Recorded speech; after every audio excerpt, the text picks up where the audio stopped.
Hi guys, welcome to film stock Telugu. నేనైతే అనగనగా ఒకరోజు మూవీ అయితే చూసి వచ్చాను. ఓవరాల్గా మూవీ ఎలా ఉందో చెప్పాలంటే ఇట్స్ అన్ యావరేజ్ మూవీ. సంక్రాంతికి ఇదే హైప్ ఉన్న మూవీ అని చెప్పలేను, ఫ్లాప్ అవుతుందని చెప్పలేను. It's a decent movie. నేనైతే ఫస్ట్ హాఫ్ వచ్చేసరికి ఫుల్గా ఎంగేజ్ అయ్యాను. ఫస్ట్ హాఫ్లో చాలా కామెడీ సీన్స్ పడ్డాయి, చాలా బాగా ఎంటర్టైన్ అయ్యాను. సెకండ్ హాఫ్ వచ్చేసరికి ఏమవుతుందంటే టోన్ మారిపోయింది అనమాట, సినిమా టోన్.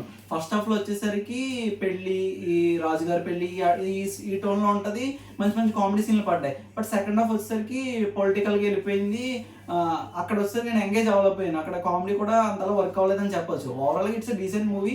మొత్తానికి నవీన్ పొలిషెట్ అయితే ఫ్రేమ్ 1 నుంచి ఫ్రేమ్ ఎండ్ వరకు ప్యాకెడేసాడు చెప్పాలంటే. చాలా వన్ మ్యాన్ షో చూపించాడు. ఓవరాల్గా మనం నవీన్ పొలిషెట్టి కామెడీ ఎవరైతే బాగా వర్క్ అవుద్ది అనుకుంటారో వాళ్ళైతే కళ్ళు మూసుకుని థియేటర్కి వెళ్ళిపోవచ్చు.